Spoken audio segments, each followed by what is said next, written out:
கன்னி மரியாளுக்கும் யோசேப்புக்கும் திருமணம் நிச்சயிக்கப்பட்டது. ஒரு நாள் இரவு மரியாள் நித்திரை செய்து கொண்டிருக்கையில் தேவதூதன் சொப்பனத்தில் தோன்றி, கிருபை பெற்றவரே வாழ்க, கர்த்தர் உன்னுடனே இருக்கிறார், இறைவனுக்குள்ளே நீ ஆசீர்வதிக்கப்பட்டவர். மரியாதை பயப்படாதே, நீ தேவனிடத்தில் கிருபை பெற்றார். இதோ நீ கர்ப்பவதியாகி ஒரு குமாரனை பெறுவாய், அவருக்கு இயேசு என்று பெயரிடுவாயாக.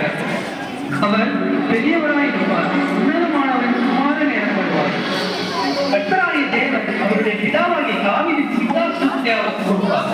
அவர் யாக்கோபின் குடும்பத்தாரை என்றென்றைக்கும் அரசாளுவார், அவருடைய ராஜ்யத்துக்கு முடிகிறார். இது எப்படி ஆகும்? நான் புருஷனை அறியேனே. பரிசுத்த ஆவி உன்மேல் வரும், உன்னதமானவரின் பலன் உன்மேல் நிலைநிற்கும். ஆதலால் உன்னிடத்திலிருந்து பிறக்கும் பரிசுத்தம் உள்ளது தேவனுடைய குமாரன் எனப்படும். இதோ நான் ஆண்டவருக்கு அடிமை, உம்முடைய வார்த்தையின்படி எனக்கு ஆகக்கடவது.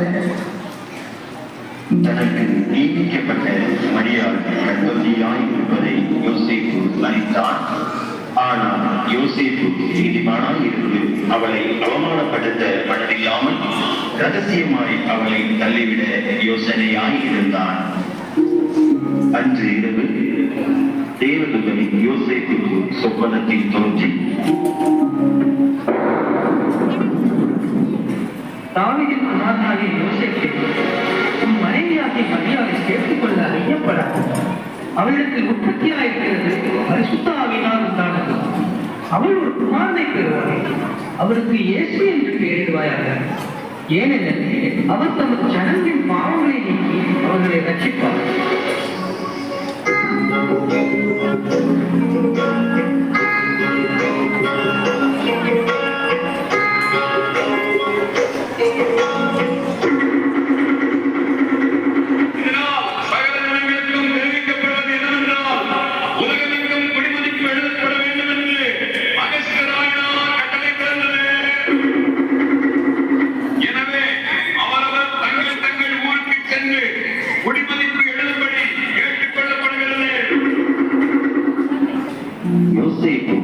தான் தாவீதின் வம்சத்தானும் குடும்பத்தானுமாய் இருந்தபடியினாலே தனக்கு மனைவியாக நியமிக்கப்பட்டிருந்த கர்ப்பவதியான மரியாளுடனே குடிமதிப்பு எழுதும்படி தாவீதின் ஊருக்கு சென்றார்கள்.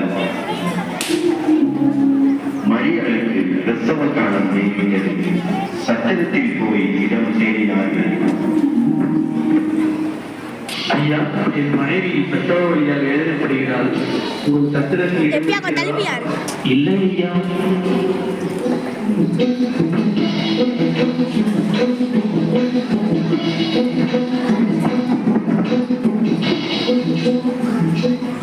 ஐயா, என் மனைவிக்கு பிரசவ காலம் ஆயிருக்கிறது, உங்கள் சத்திரத்தில் இடம் இருக்கிறதா?